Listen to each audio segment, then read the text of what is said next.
Hello, we're back. This time we're looking at It's Your Fault expansion for Smash Up.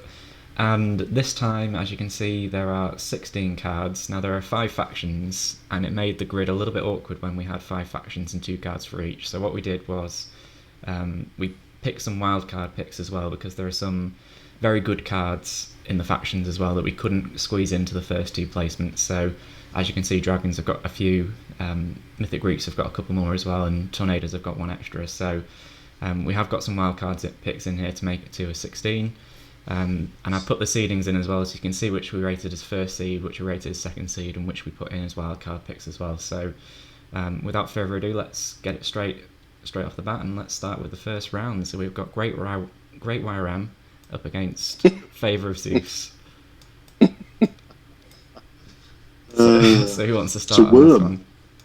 Great Worm. Great YRM. Wyram. Can you see that? Is it clear on your screen?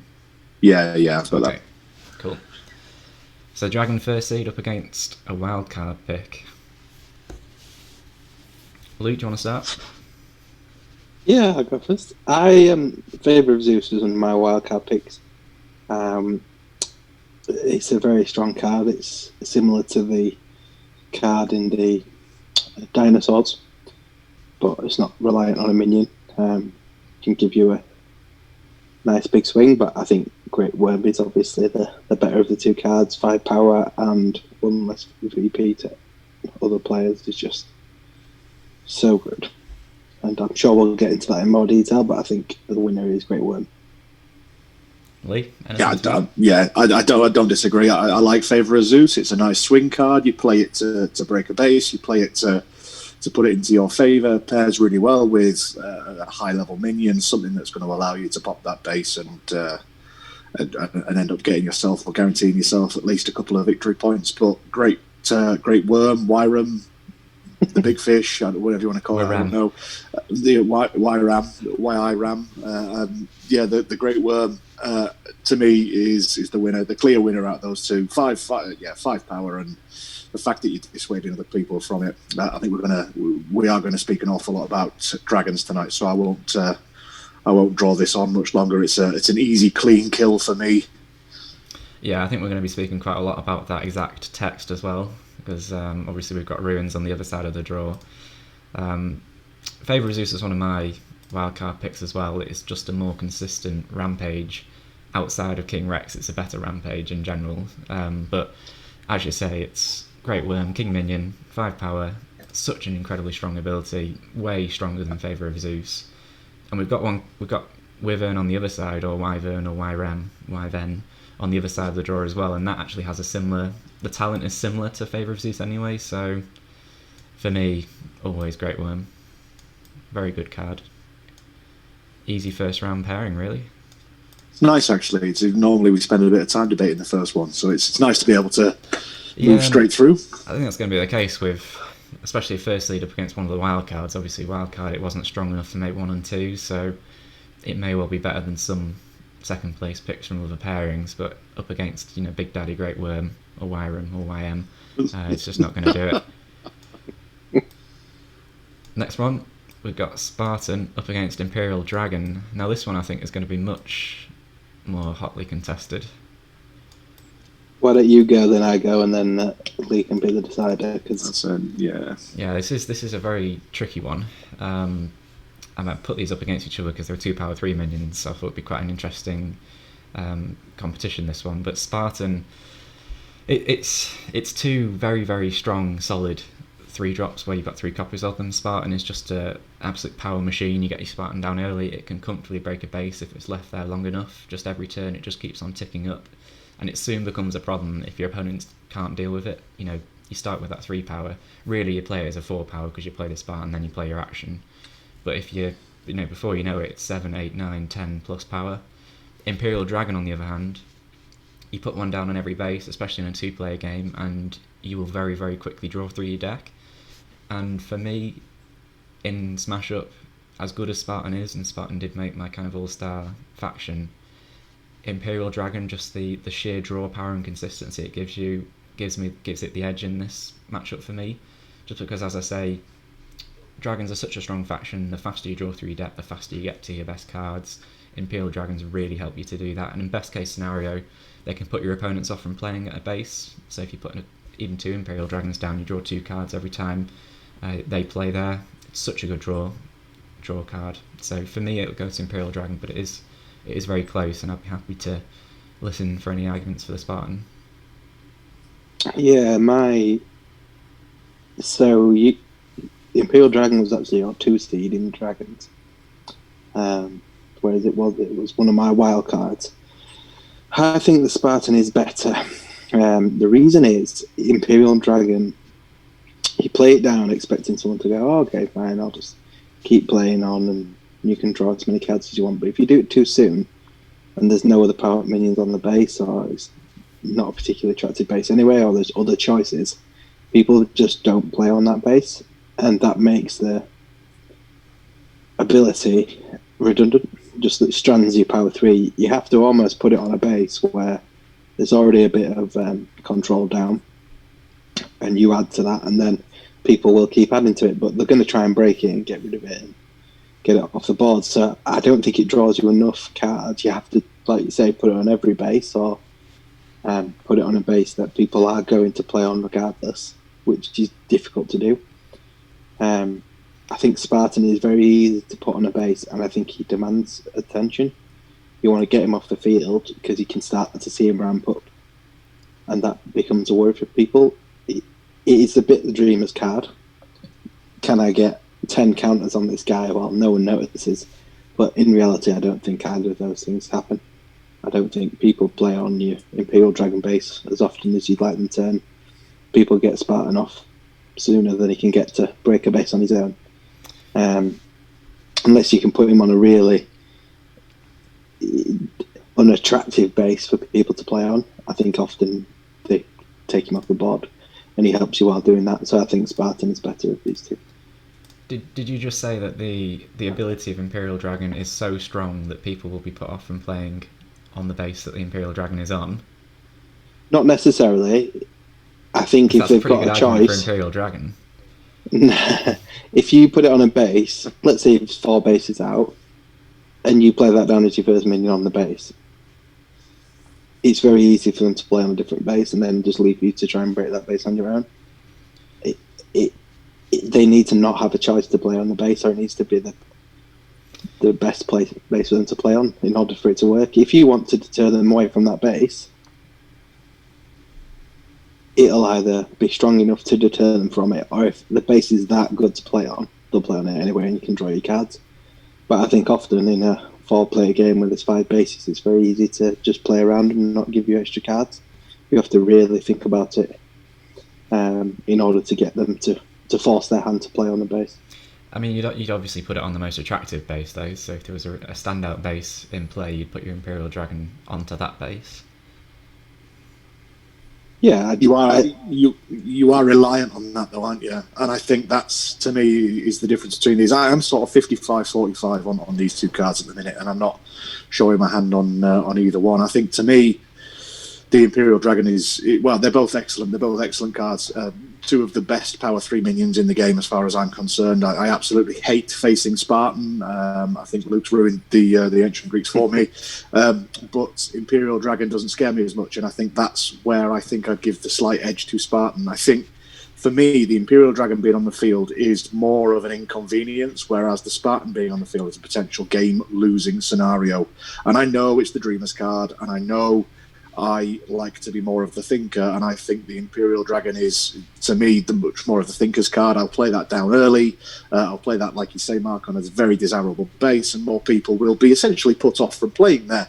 But I think, to me, it comes down to a pretty simple argument of I'm in control of the Spartan, so I'm in control of the power counters that go onto that card. I'm in control of how many actions I play as a result of being able to bulk that guy up to make sure he goes onto the base and does the most damage at the time that I need him to do that damage, whereas other people are in control of my Imperial Dragon draw, and I think that's what puts me off the Imperial Dragon. I do really like the addition of the wording that they've put onto there where it says plays or moves, so it's not just a focus on playing the card, it's also a focus on moving the card, which I think goes in with that set as well with things like Tornadoes, which is a focus on moving stuff around, which is a nice addition. It shows an awful lot of forethought in there, and I think that's what makes me like the Imperial Dragon so much. But I think the better card for card, face for face in this competition is the Spartan, based on the fact that you're in control.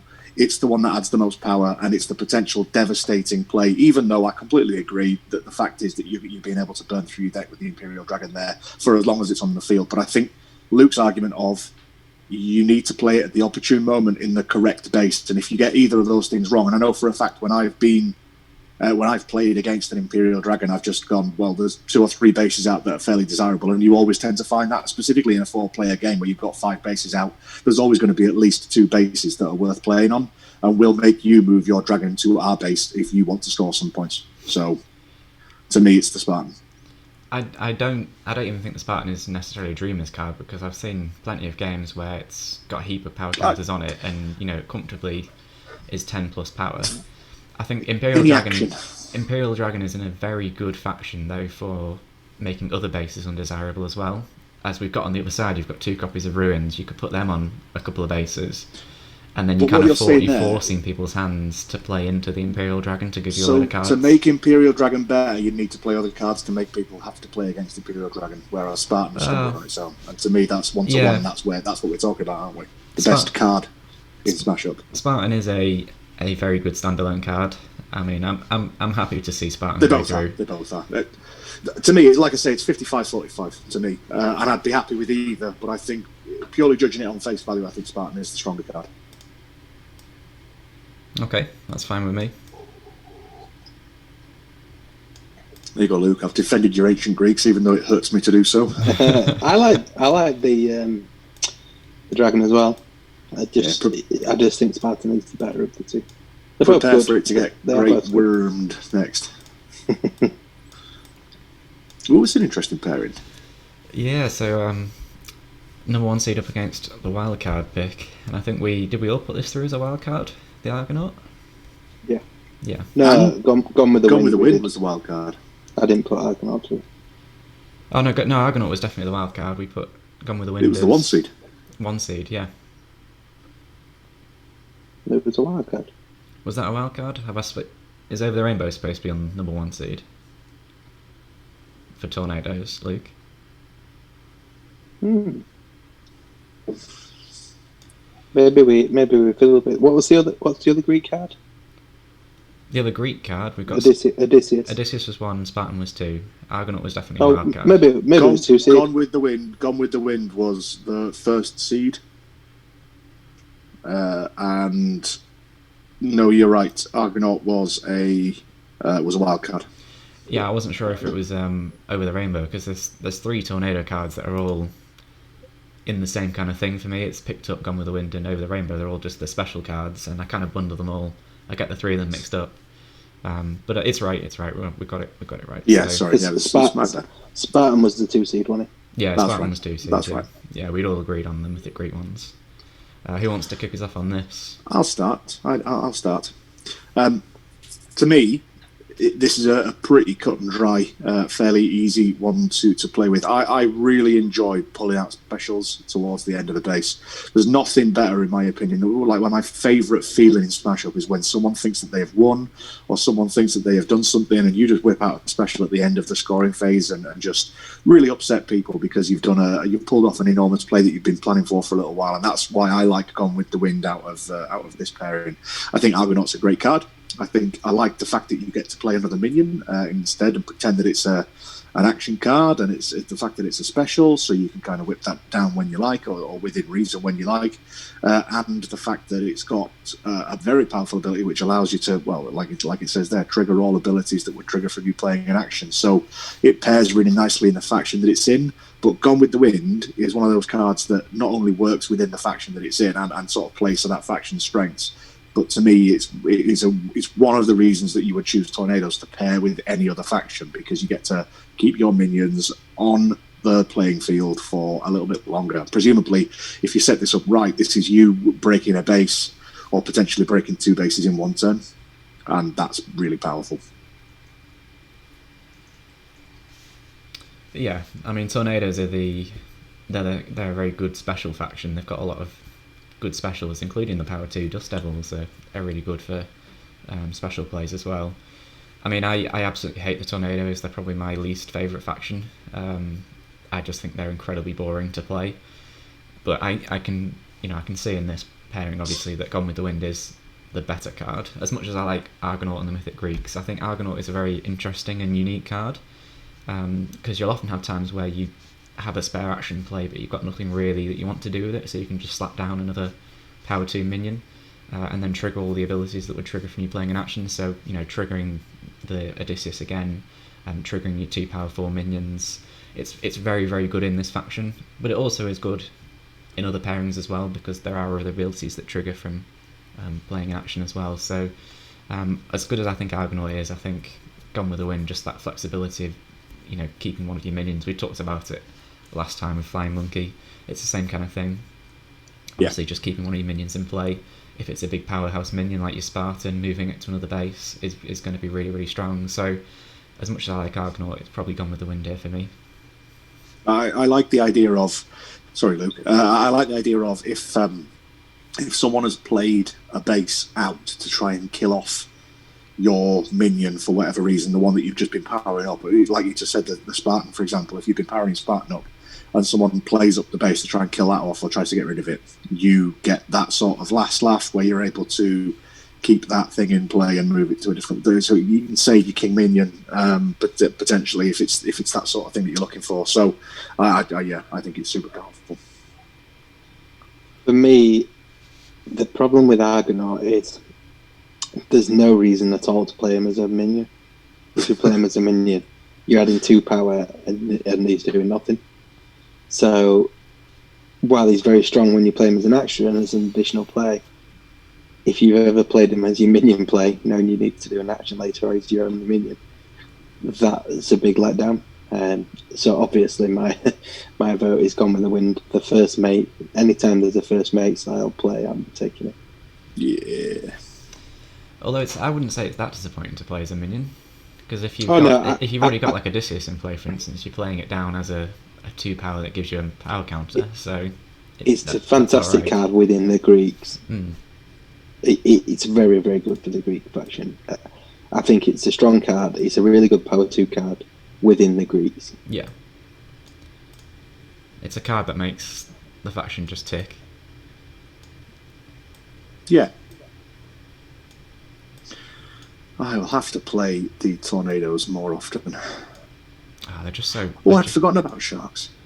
They're just so boring, the Tornadoes. They've got no payoff like some of the other movement-based factions. They're just all about movement and they do nothing else, whereas like Explorers, they move, but then they've got that payoff of you move to gain power, or Bear Cavalry, you move to destroy, whereas Tornadoes just move and there's no end payoff to it, and I just find that so boring.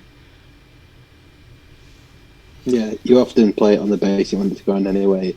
It's very rare that you really need to move bases that often. So Great White up against Mild-Mannered Citizen, and I put Great White in 2 seed because I don't think we actually agreed. I had it in 2, you had it in 1, Luke, but I don't think in the final comment you said which way it was going, so I stuck it in as the 2 seed, but we're up against the 2 seed for the superheroes and Mild-Mannered Citizen. So who wants to kick us off on this one? Who wants to see Mild-Mannered Citizen go through?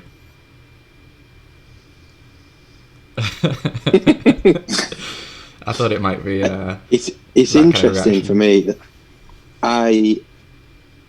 you put Mild-Mannered Citizen as your 2 seed, and so did Jubilee. Yeah. But I didn't. He wasn't even in my wild cards. I think he's rubbish. I think he's totally rubbish. I think he's got some use within the superheroes. Yeah, or if you pair them correctly with basically the only other faction I've ever seen superheroes work with as the princesses, I think he's got a place, and I think he does his job. But even if you just compare these 2 cards, just on the face value of these 2 cards, the Mild-Mannered Citizen is going to get eaten by the Great White. So if we're asking about which card is better, in the pairing that we are looking at, the Great White is better. But I do like the idea. I like the idea behind the superheroes. I just feel like I think he serves a good purpose within the superheroes and the princesses. But so often I would play him and watch him die or get Die destroyed before or I've got to use them for anything. before you get to use them. And you're like, oh great, okay, I'm down to no minion. And and it was so frustrating when that happens. And not only that, when you're actually playing him, you have to actually destroy him to pull out something else. So you're essentially playing a 2, then a 3 power minion. Because presumably you're going to pull out a 5, because that would be what you do. So you're playing a 2, then a 3 power minion. Ooh, scary! There's so many other plays that you could make that just better, and you've had to take 2 turns to do that.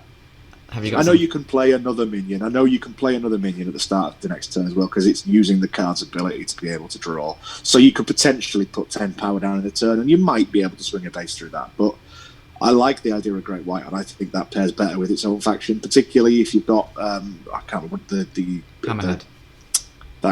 So you're powering up another card every time you destroy something else. To me, it's more fun. It's a stronger card, and destruction is great. So yeah, I'm all for it. Have you got something you want to say about the superhero power 5s, Lee?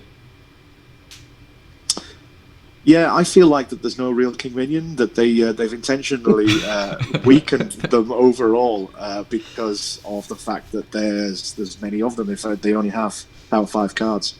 I'm really pleased that we were talking about that beforehand, and that was my pure observation and nobody else's. It's a really insightful point, that I think, as well. I'm glad you made that point.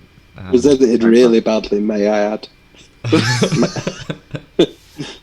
I was a lot Luke, have you got anything you want to add? I was a lot more succinct when I said it earlier, before this Zoom call. Well, I'll make the case for Mildman and Citizen then. Obviously, superheroes. Is there a case for Mildman and Citizen? I think there's a case for Mildman. Do you think he's gonna?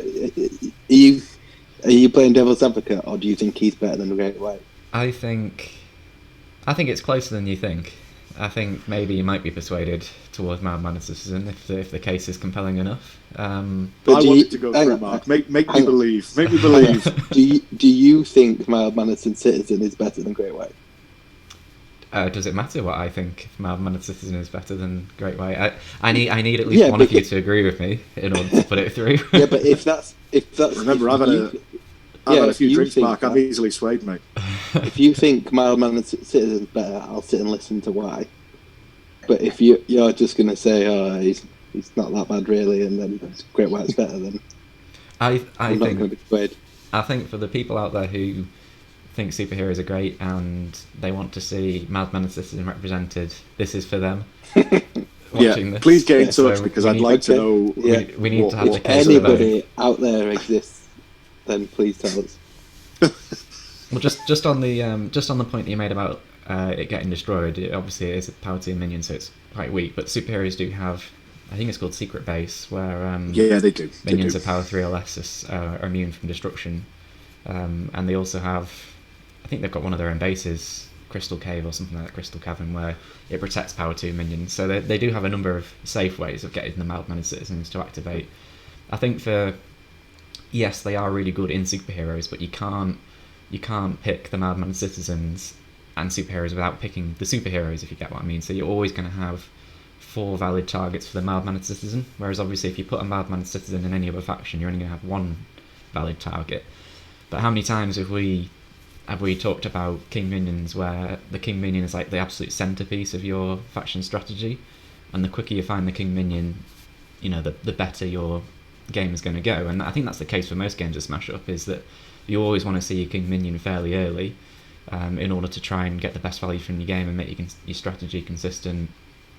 And there's no better card for doing that than the Mildman and Citizen, and you give them 5 Mildman and Citizens, so you've got essentially 6 natural outs to drawing your King Minion straight from the off. You've got your King Minion and your 5 Mildman and Citizens, and then obviously the fact that they've got 5 is really good, because it's 1 for each of the superheroes plus your partner faction's King Minion. So I think for that reason, any pairing with superheroes appreciates the Mildman Citizen, or almost any pairing. There are obviously some factions that have power 4s as their King Minions, and they don't get anything from the Mildman Citizens, but most pairings, and then you've got the super pairing with the princesses, but most other pairings appreciate it. And as I say, looking at the top of the slide, the PowerPoint here, or the Excel spreadsheet here, we've got Odysseus. So you get your Odysseus out turn 2 after you played your Mildman Citizen down, you're laughing, it's happy days. You're probably going to go on and win that game because of how strong that card is.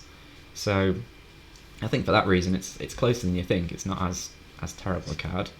I think it definitely has a lot of merits to it, and it's not mandatory destruction like the Sprout is, where you have to destroy it at the start of your next turn, and you may destroy it, so you can keep it for when you might need to recycle your King Minion again or something like that. So I think it's a lot better than we're giving it credit for, and I think it's probably more universally applicable than Great White, just with how many factions it could go in. But I think ultimately Great White is probably the stronger card, just because powerful minion, it can never be stuck at a base, it can always move, and you get the destruction of a power 2 or less minion.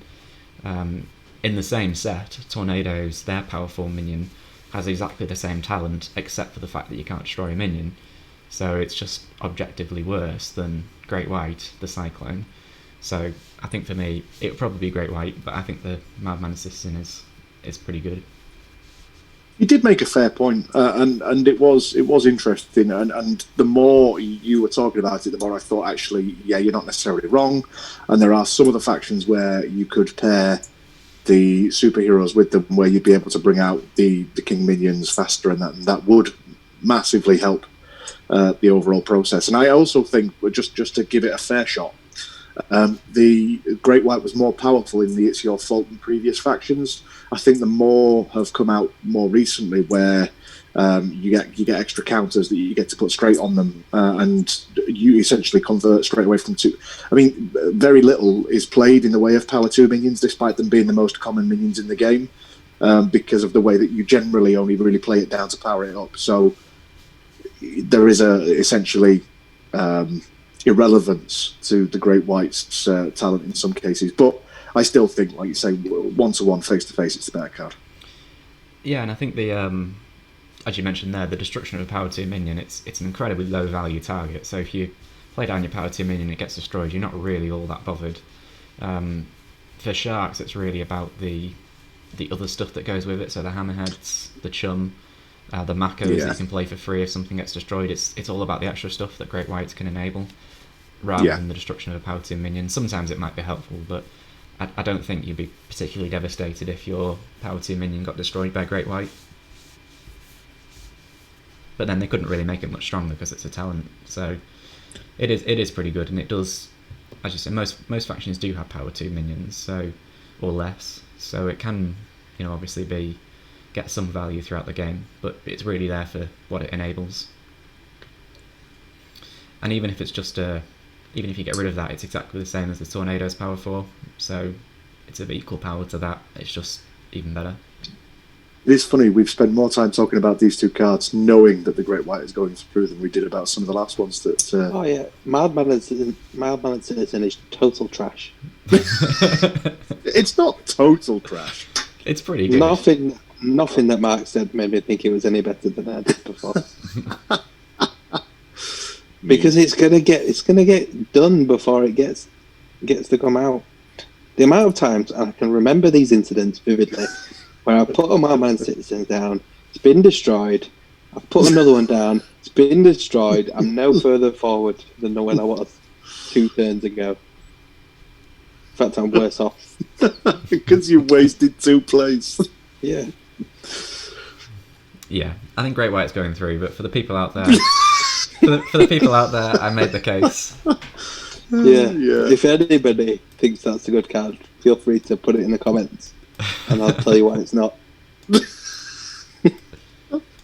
Don't forget to like and subscribe.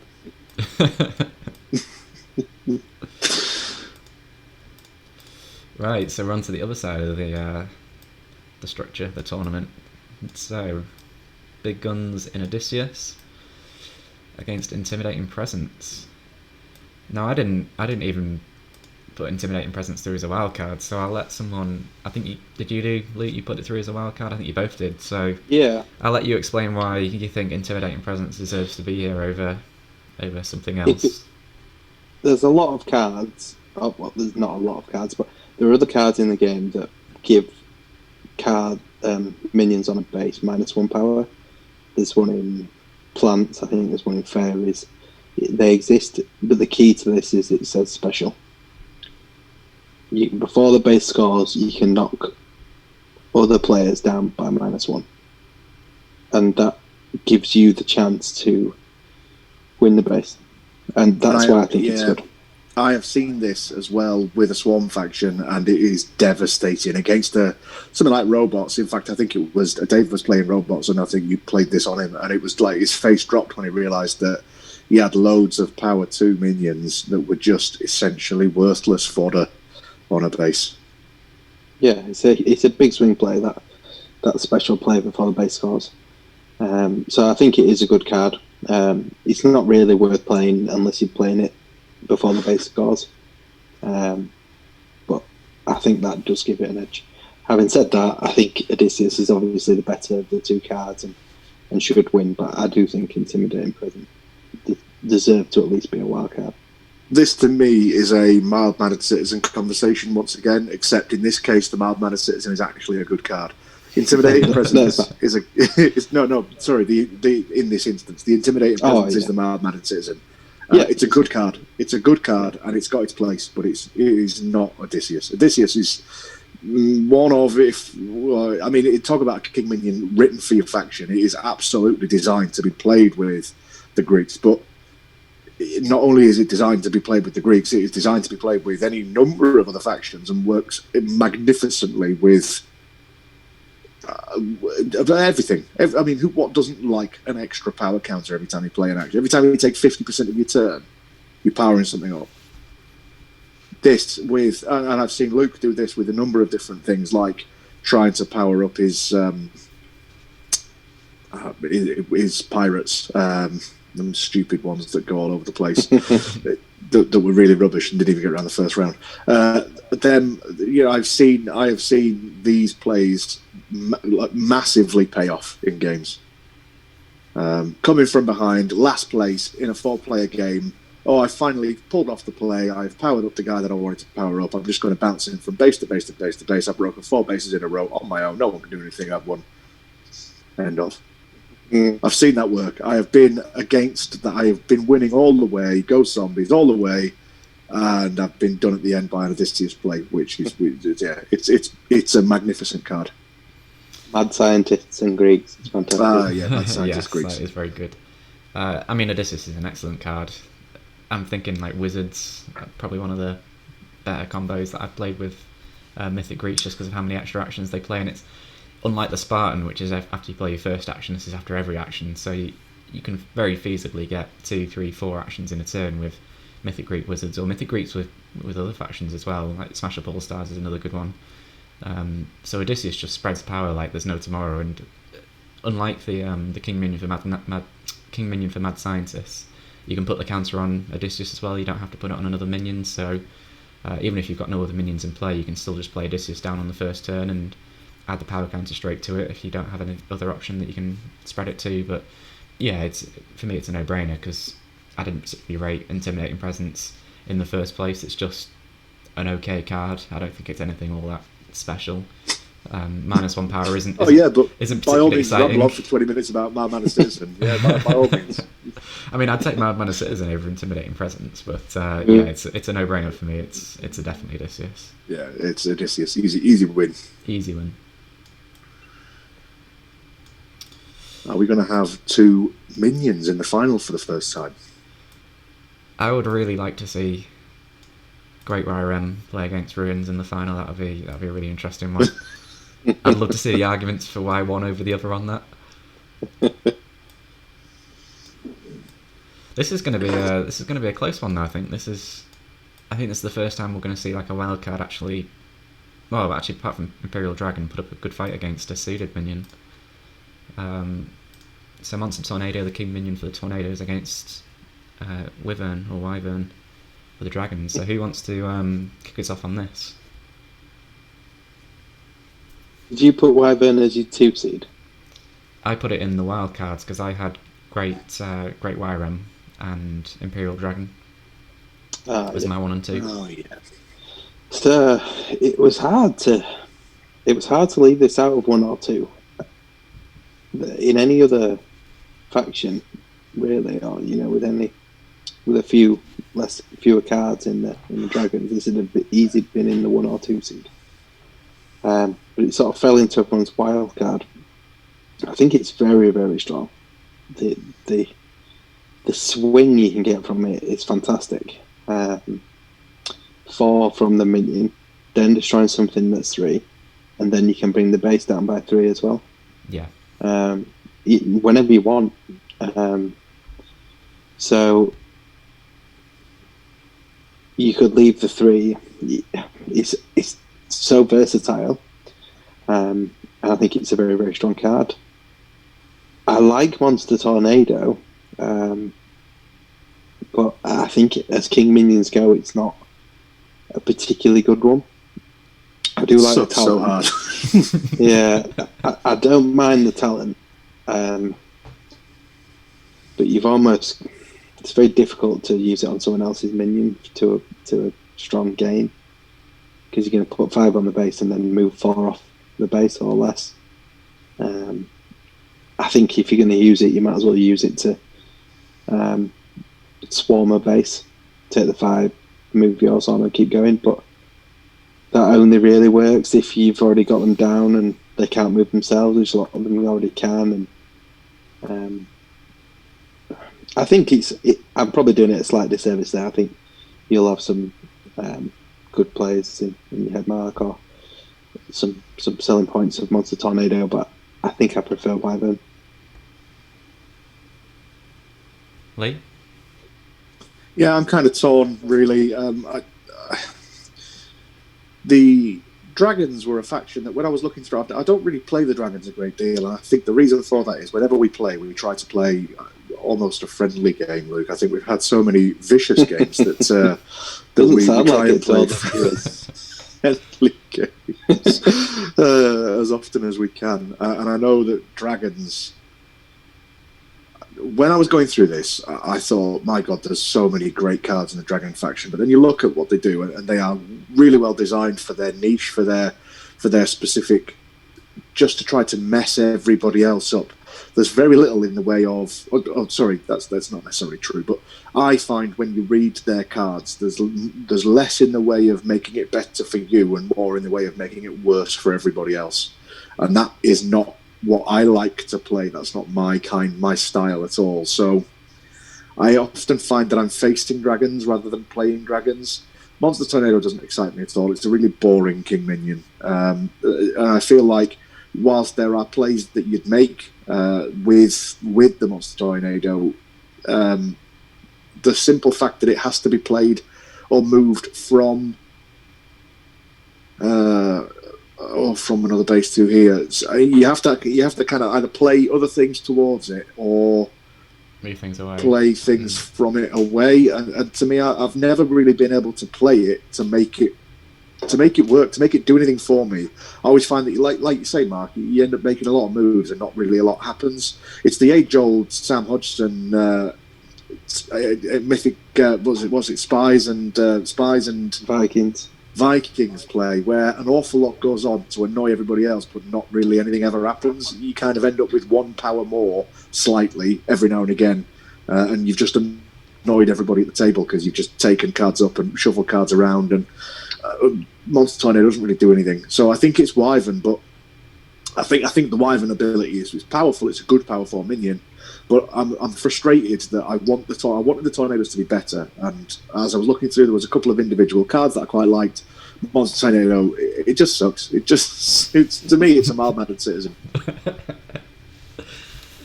I mean, hang on, but you need to get it out with your mild-mannered citizen. Yeah, you get it out with your mild-mannered citizen. Oh, could you imagine destroying your power 2 for a power 5 that's as bad? I mean, yeah, you both kind of made some good points there. Wyvern is one of the strongest 4-power minions in the game, I think, and it was really difficult, as you say, to not include it on my 1 and 2 list because it is such a strong card, and it is effectively against the base. It's a power, it's a King Rex because obviously you've got the talent there to drop it down by 3. So each Wyvern is basically 7 on a base, and you get the added effect of being able to destroy a minion. It's not optional, so you may have to.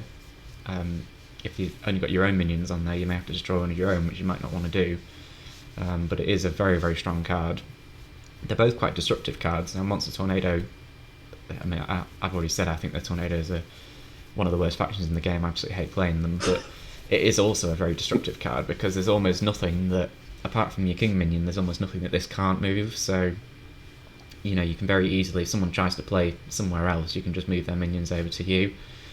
Now, why would you want to do that? Well, you might want to try and like accelerate the base quickly, and we've already seen the specials that tornadoes have. They're quite a good faction for bringing minions to you to break the base and then moving minions away again, or moving more of your minions from other bases like the Dust Devils, and whichever the action is that lets you move before the base. So they can comfortably use opponents' power to help them, but I mean, I don't think that's particularly good.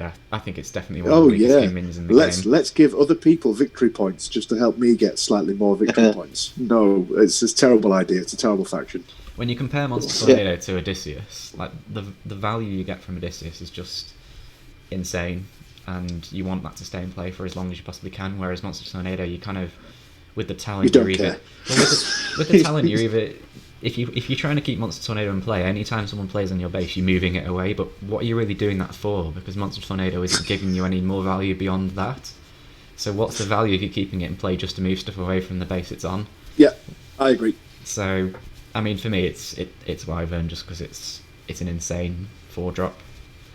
You get so much value, and the dragons are a really great partner faction for almost anything. I mean, I know you said you don't want to play. They feel like an antagonistical faction, which they are, but Wyvern's a really great example of the variety that they have. They've got so many different mechanics. So Wyvern's the only card in their faction that can destroy a minion, which you wouldn't necessarily expect, but it is, and it's the only one that can drop the power of a base.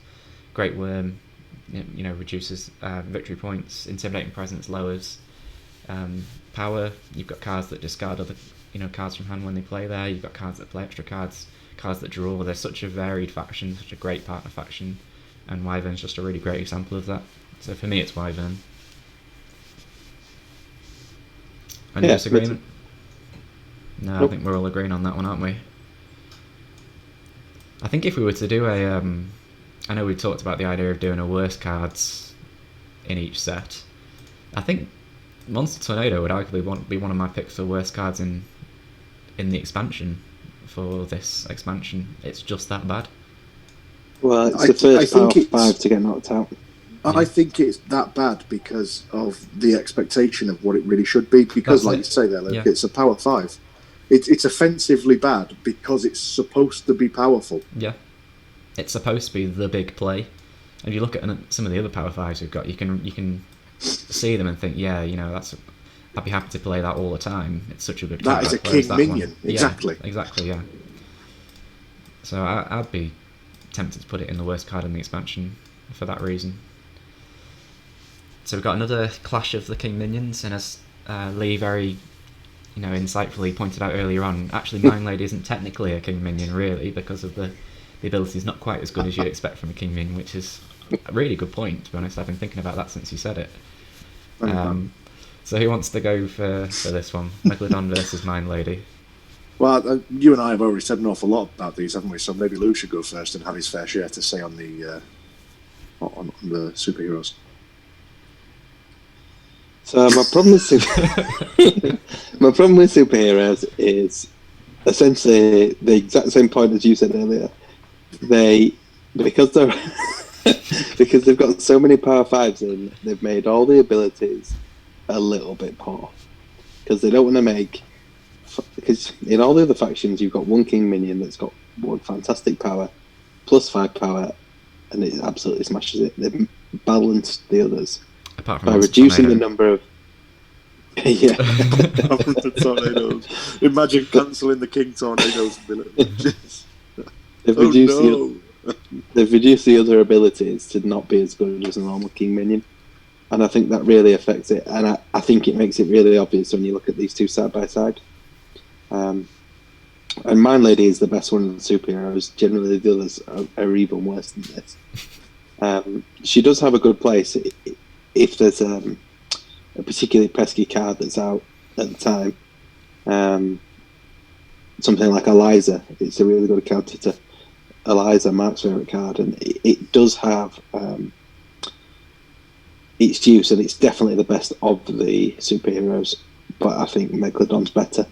It's just a sort of sleeper cell sat at a base ready to just get rid of some stuff and knock you out. Yeah, I do agree. I agree with the point that I made earlier, and the fact that Megalodon's got a special. Yeah, it's Megalodon through and through for me. Yeah, I put Mind Lady through as the one seed as well as Luke did, just because it's a really interesting ability that you don't see very often on cards. Is the ability to actually cancel another card's ability, which can be really good. You know, you play this down, you cancel Odysseus' ability every single turn. The power of the Mythic Greeks goes down quite a lot. So it's a really interesting one, but as you say, up against Megalodon, it's got a really strong on-play effect, but then it also comes, you know, bundled in with a special as well, which can swing. If a player's going to try and break the base that Megalodon's on, they've got to really factor in the fact that they need 3 power more than they currently have if they want to, you know, carry on winning that base. Otherwise, Megalodon will just swing it the other way. So it's got a very strong on-play ability, very strong before the base scores ability, and actually, it's one of those ones where it can trigger your hammerheads twice, it can trigger your Makos twice. So if you play the special, you can then play a Mako down as well. So it's very, very good. And you compare this to Monster Tornado, and you talk about the expectations of the faction that it's in. You know, Monster Tornado is moving a power 4 minion, where this is destroying a power 4 minion, and it's bundled in with a really good special. And the theme of the overall faction works really well with Megalodon. It's just no contest really. And as you say, Mind Lady's probably on the lower end of the power level for power 5 minions. It smashes Monster Tornado out of the park, but it's down there in the lower tier. You know, the lower kind of quartile for King minions or power 5 minions. So it's easy on this for Megalodon for me. Is there many cards that can swing as much as that? Because you've got 5 points for you, and then 7 less for somebody else. It's a 12-point swing. I know you're going down in base power, but I don't know many cards that can swing that much on their own. There's Ninja Master from the core set, which we talked about. It can destroy any minions, so in theory you could destroy King Rex and give that 12 power swing. Yeah, fair. Even, what's the one we talked about? Super Spies. The base is not enough, where you can take a 4 power minion. That's like an 8 power swing, so that's kind of up there with Megalodon as well. So there are a few, but Megalodon's a huge swing, not just on the turn you play it, but also before the base breaks. So, you know, excellent card. Really good in the faction as well.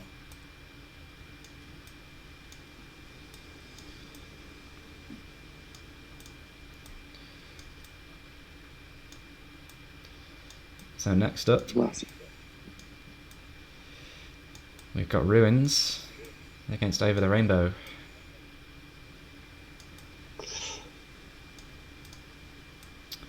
No, I didn't put Ruins on my 1 and 2 just because I had Great Worm, and I didn't feel like having Great Worm and Ruins was kind of good value for the list, or at least it was a bit of a disservice to other cards in the Dragons. I tried to mix up a bit, but I mean, obviously Ruins is a great card. So who wants to kick us off on this one then? Okay, I'll go. I think I put Over the Rainbow through on a bit of a tie break for the wild card. I like a special. I like the fact that you can move another minion towards it. So if you're playing a little bit more spread out, which I guess the idea of the tornadoes is to do, isn't it? Because essentially you're supposed to not really allow anybody else to break a base based off your power. You're supposed to play something like this later and draw your power together when you need to, but yeah, Ruins is the better card by a mile. it's not a fair comparison. Again, if the aim of the game is to score VP, and I almost want to hark back to what we were saying in the original video that we put together, if the aim of the game is to score VP, and the reason we gave Invader such a big credit was the fact that it gives you a VP every time you play it, then every time you play a Ruins, you're restricting everybody else 1 less VP, essentially giving yourself an extra 2. And I know it's not quite the same as giving yourself an extra 2, but in a 3 or a 4 player game, you're preventing 2 other people from scoring on a base. And if the last place would have got 1 VP, you're potentially stopping somebody from scoring any. And I think that's really powerful. So to me, it's Ruins. Easy clap. The thing about the best way I found to play Dragons isn't necessarily to win the base and everyone else get lower than you, obviously that's good. But it's to come second or third with very few resources and get the same as the winner. So if you've got a 3-2-1 base, if you can put down very few cards to win second, someone puts loads of cards down to win first, but then they're still getting 2 victory points as you are, and person third might even get nothing. That's how to win it. It makes it more efficient. It means you're getting the same amount of points for a lot fewer cards, and that's what makes Dragons better. If you were going to win the base anyway, yeah, obviously you've got the swing, but you can gain some real efficiency from this card, and obviously great work. But that's why I like it so much. I don't really love Over the Rainbow when you've got so many ways to move already. It's quite good in some factions, but it does what pirates do, but not as well. So I think it's really just a poor version of Pirates card. Yeah, I mean, Over the Rainbow is supposed to be played in combination with Gone with the Wind. I would have thought. I mean, I haven't played Tornadoes all that much, but you move your big power minion, your big Spartan to the base, and then you move it away with Gone with the Wind to keep it in play. I mean, it is obviously really good to be able to play the special, which not many people can counter, coming out of nowhere and potentially change the result on a base with Over the Rainbow. That's obviously very strong, but as we've talked before, the best thing in Smash Up is to gain victory points independently of bases, really, or any way of gaining extra victory points. If you can't do that, then the next best thing is to make other players lose victory points, apart from you, and obviously Ruins does that comfortably. And you've got 2 copies of Ruins, you've got ways to replay the Ruins from the discard pile, so I think it's an easy one for me. It's Ruins. Over the Rainbow is good. I'm sure other factions would appreciate being able to move a minion before a base scores with a special like that, but it doesn't really come close to Ruins for me. It's such a good card, and as Luke said, if you even play 2 Ruins on a base, you can potentially go from getting like 4 victory points for first down to 2. It's such a big swing, and then you can get your Ruins back quite comfortably with even the Imperial Dragons drawing through your deck. So it's an easy one for me. It's Ruins. Nice. It's going to set up some quite close quarterfinals, though. That's for sure. Yeah, yeah. I mean, I think some good cards there. We've sorted out the wheat from the chaff here, really. Apart from Madman and Citizen coming through, I think everything else deserves to be through, really. We've cleared out some of these weaker cards. We've now got this is where the real competition begins. The thing for me here is the 2 pairings on the right are going to be a lot of discussion, whereas this is really the discussion we're going to have, because neither of the cards below on this side of the bracket are going to beat whichever card wins out of these 2. You think? In my opinion. Spoilers. I mean, stay tuned to see if I change my mind. I mean, it's not too late to put Madman and Citizen through, because that would probably scream through to the final. Yes, it is. I mean, side. That would definitely speed up the decision. I think Great White could probably put up a fight, but let's resolve this one first. So what are we thinking on this one? It's Great Worm, isn't it? It's Grey Worm, isn't it? I mean, what more do we have to say? We've just put a card through because it awards 1 less VP when it scores. Not only does this card do that, it also adds 5 power. And it's got a name that no one can say. What more do you want? The Spartan is the Dreamer card. Like you say, Mark, it's not even a Dreamer card, sorry. It's not even a Dreamer card. It's a card that is functionally added to as it goes through. Yeah, you never ever play a 3 power Spartan. You're always putting extra stuff onto it. But the Great Worm is one of the best King minions. Just to add to the point from earlier, when we play in our friendship group, we don't play dragons a lot for the reasons that Lee said, that it does create a bit of an inhospitable environment, but also you're in a time where you've got maybe an evening to spare, and you play. We probably do a couple of warm-up games of something little, and then we do a couple of long games, and then a couple of something funny at the end. And you've maybe got 3 hours, and you want a smash-up game to be done in an hour, really, so you can play, or 40 minutes, and you can play as many as you can, and dragons and stuff like that just make it last a lot longer. And it means you might only get one game of Smash Up in a night, and that's one of the other reasons why we don't play it particularly often. But and by the time you're finished, you want to go home because dragons have hurt you physically, emotionally. But I do genuinely think they're one of the best factions in the game. I agree. I love the Greeks. I play Greeks a lot. I play Greeks with mad scientists. Anything they go with anything that plays actions, which is everything really, apart from robots. So I play the Greeks a lot, and I love the Greeks, but I think Great Worm's better. I agree. I think dragons are one of the best factions in the game, but I think Mythic Greeks are as well, in fairness. And both are exceptionally well designed factions. Two of my favourite designs. In fact, I'm really frustrated that Luke picked the Mythic Greeks first and ruined them for me. So really, I need to start playing dragons more often just to ruin them for him. But yeah, I mean, I'll always respect them. Respect them. Oh yeah, I think Great Worm's you can never ruin them. Spartan is a very, very strong, solid card. Oh, great card. If you're picking power 3 minions, Spartan would definitely be up there in your consideration list for. We could very quickly stop being power 3. Oh, it should almost instantly. It should never be played as a power 3. Yeah, you should always play it first, then play your action and drop it as a power 4, and straight away it's power 4. And the fact that even more so if you've got another card where you can play additional actions, that's the sort of thing that you want to be chaining onto your Spartan. You want to be putting it down almost power 5 straight away. It prevents it from being destroyed. It prevents it from doing anything else. But yeah, the Great Worm is. And it's the daddy. It's one of those cards Tornado can still move it there. Don't forget. Not if it was power 5, it couldn't. Well, Spartan's one of those cards that it's beautifully simple as well. There's nothing really complicated. The most complicated thing about it is remembering to put the power counter on it every time you play your first action in a turn. And that's one of the things I really like about it is the Greeks have quite a bit going on, but the Spartan is just a really nice, simple minion they've got in the faction, and that's kind of one of the really nice things about Spartan is that it's just so simple.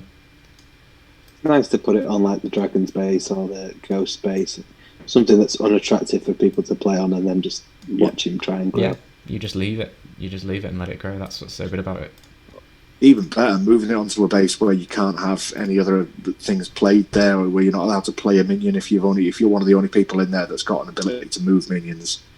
What was it? The crystal. Was it Crystal Bear? I can't remember the name of it. You know what I mean? The princess base, yeah. Ice Castle. Yeah. Although Mine Lady does hard counter it, and Mine Lady hard counters Great Wyram as well. So, Ooh, yeah. We need to go back and change that, don't we? We need to go back and change she doesn't do enough on her own. She does counter a lot of stuff, but if you're playing a 4-player game, you're only stopping one ability per round. One person's card. Yeah. Just it's a good card, but it's not good enough. Not a great card, and we are looking stop bringing cards back from the dead as well. Once they're dead, they're dead. Mild-mannered Citizen and the superhero cards suck. Apart from First Mate, he can come back. I've got invaded just off screen, ready to come in. To invade, so to speak. Very true. Right, what are we thinking about this then? Gone with the Wind of Great White. Does it matter? Does it matter? Put anyone through. We've got to put the best one through.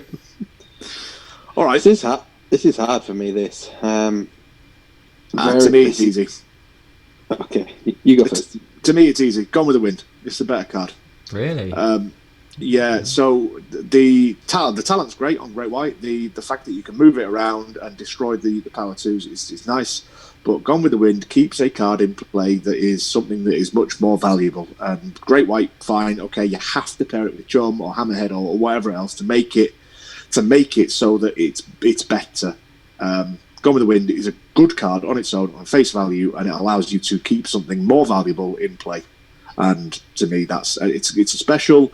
You get to play it after a base is scored. It's the perfect special. It's exactly what you want it to be. It's exactly what you want it to do. You get to make 2 great plays with your powered up Spartan, or you keep your Great Worm around to annoy everybody else for the next turn when you're going to break another base with it with another power 5, and everyone's going to score half as many points as they normally would, but you're going to score. Like, no one's been playing on the Ruins base. They finally played enough on the Ruins base to break it. You break something else, you play Gone with the Wind, you transfer your Worm over, all of a sudden they're losing 2 VP on that base, you're laughing. Yeah, it's Gone with the Wind for me. That's interesting. I think we had a similar discussion last time with Flying Monkey and whatever card was up against it, because I think Gone with the Wind and similar cards are good cards, but I don't really rate them as highly as you two rate them. Yeah, it's good to be able to retain one of your minions, especially if it's a big power minion. But you can only use it once, whereas I think for Great White for me has such good ongoing value. Even if you've got it on another base and you're ready to break a different base, you can move Great White to that base to effectively give you a 3/4 power, and then you play your additional minion down, so it counts as effectively a before the base scores minion as well for the Sharks. But not only that, but as I say, it can never be stuck. It can always have that additional value of being able to destroy a minion, feed your Makos and feed your Hammerheads and things like that. Yeah, so and to me, these cards are 50/50s, and to me, these are the two worst cards that we've got left in the remaining pair. So whichever of these two go through, I just don't think it matters at all. It's going to get smushed by Great Worm. You think so? I think Great White is up there in terms of the powerful minions. I think it's one of the better powerful minions in the game. Yep, I agree. It's not quite Great Worm. Not quite Wyvern power or Wyvern power, but it's still pretty good. But as I say, I think you two seem to value this kind of play after a base scores movement specials more than I do. So for me, it's Great White, but I think Luke's probably going to say Gone with the Wind as well. Nah, Great White. He's holding out on us. So you know how much if anyone's watched the videos we've done before, you know how much I like the staying around after a base scoring. But there's a play in my head, and it's why I picked this combination. If you play Sharks with, I think it's Werewolves, there's a play where you can put on your Great White. There's three. I think there's three play on minion actions. There's this minion can't be destroyed. If it destroys something, it gets a plus power counter, and if it's the highest power at a base, draw a card. I think they're all from Werewolves, but one might be from Sharks. But anyway, the concept is a good one. Put them all on Great White. Give yourself a card that can't be destroyed, free draw every turn, and an unstoppable monster that just munches things around the board and gets more powerful. Then when you are ready to break the base, you chuck him in. And that's my dreamer play, but I've pulled it off before. You can normally get at least one or two of those on it. You can get that it's just unstoppable, and that's great. The other two are a bonus, but there has been a case or two where I've managed to get all three on, and it just turns into this marauder. Imagine being able to keep him in play after the base score. They can't do both. I mean, you mentioned, they're a great pairing for werewolves. I hadn't remembered that, but Sharks are a really good werewolves pairing. Partly for the reason you mentioned, but also because they've very easily got so many powerful or more minions, and werewolves bring their own destruction and other bonus things as well. So yeah, they're a great werewolf pairing. Yep, convince me. Great White, doesn't matter. It literally doesn't matter. Great White. My pick is Great White because of that play. I think it's such a satisfying thing if you can make it happen. I'm surprised to be honest. I didn't think you'd say that just because of how much you I rate love Gone with the Wind. Monkey. If it was Gone with the Wind against Spartan or some of the others, Citizen. I just can't. I just love that Great White play where you just create an unstoppable. It does everything really. It gains more power. It destroys things. It draws you more cards, and they can only get rid of it by scoring the bases on, and you can just move off it whenever you want. So it's great. Yeah, very very good. We've got some. Is it better than Great Worm? Well, we'll find out. Stay tuned to find out for part 2. We've got some really tough pairings here, though. This is very difficult. I think these next two. Was Wyvern the only wild card to make it through? Yeah. Yeah.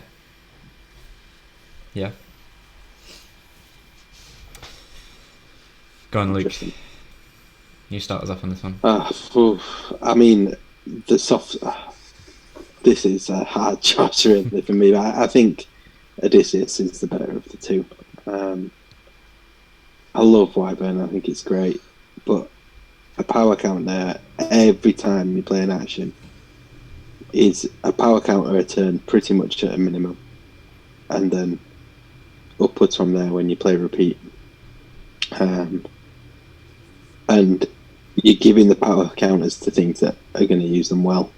You're not playing it on it in any rubbish. You can put them on a first mate. You can add them to a Spartan and double him up. Mad Scientist, again, just power counters everywhere.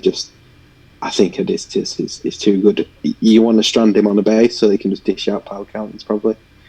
That's the only slight negative I've got about him. His power 5 just protects him from being destroyed rather than is useful towards the base being scored, because you're often going to just want to keep him out there dishing out extra power counters, whereas Wyvern does contribute directly to base scoring with a really nice swing. It's a really good card. I just think Odysseus is better. Odysseus not by that much, but surprisingly not by much. Odysseus is a very high value target though, so as soon as you play the Odysseus down, any turns you have to play a counter onto Odysseus because you've got no other options, you then increasing the power of the Odysseus base, and if you're playing against anyone who half knows what they're doing, they're going to see that Odysseus is the big play that the Mythic Greeks are making, and they're going to try and break that base as quickly as they can. So you need to really get a couple of movement cards in there to help move Odysseus away and keep it in play for as long as you can, because you might not get as much value as you could really ideally want from it. As you say, it's one of those king minions that we talked about king minions before, where do you want them in play? Do you want them to break the base quickly and use their effects? Like, what do you want from the king minion? And Odysseus is definitely one where if a base never broke with Odysseus on it, you'd be happy. Like, if Odysseus stayed in play for the whole game, that would be a great outcome. Yeah. Whereas for some king minions, you want the base to break with the king minion on and get it out of play quickly and try and get it back. But I think I agree with you. I think for me it would have to go to Odysseus. As strong as Wyvern is, it has to go to Odysseus here, just because it's come up against one of the best king minions in the game for me.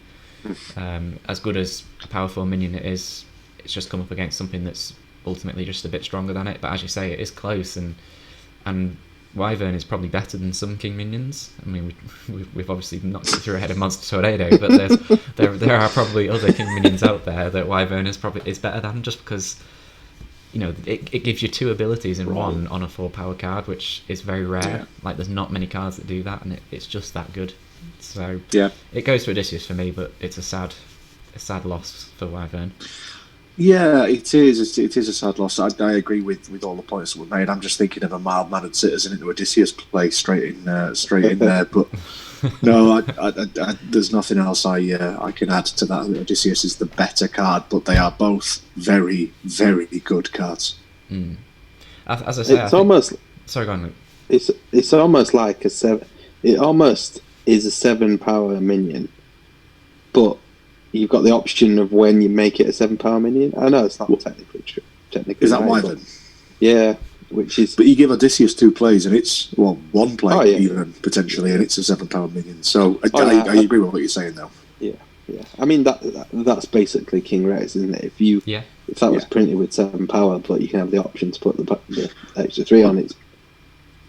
The only other thing I was thinking about is the fact that when you put in some actions down, some actions are designed to increase your power as well. So Odysseus is powering up minions by more than the power that you're potentially putting them down, aren't you? So there's all sorts of Astro Knight cards that come to mind, laser guns and that sort of thing. You're putting down on cards to permanently increase their power, and Odysseus is also increasing their power even further just by adding them down. So to me, the Odysseus is the clear choice, but it is perhaps not as clear as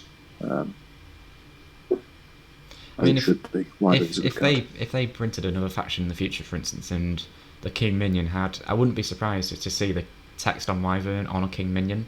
That's kind of how good the abilities are. They're really up there with some King Minions, like the lower tier King Minions in the game. I would say it's mid-tier. Mid. You look at even the Wizards' King Minions are level 4 instead of a level 5, isn't it? And we were talking about how powerful that is with extra draw. Well, this increases power and removes power from somebody else, and it's the swing of a game. But Odysseus is your long haul big king play, and that's what the king minion needs to be. It's the better card. And if you think back to the core set, if you compare this minion to Laseratops from the dinosaurs, which is a power 4 minion, destroy a minion of power 2 or less at this base, that's it. How much is this card power correct Laseratops? Luke's face, unreal. when you said Laseratops, Luke's face looked like you'd literally done a poo in his front room. It's unreal how much better this card is than that. Like they've let the dinosaurs, they've done the dinosaurs dirty with this card, really, how much they power correct it. Okay, so another very, very difficult one here. Ooh, bring that one to the front.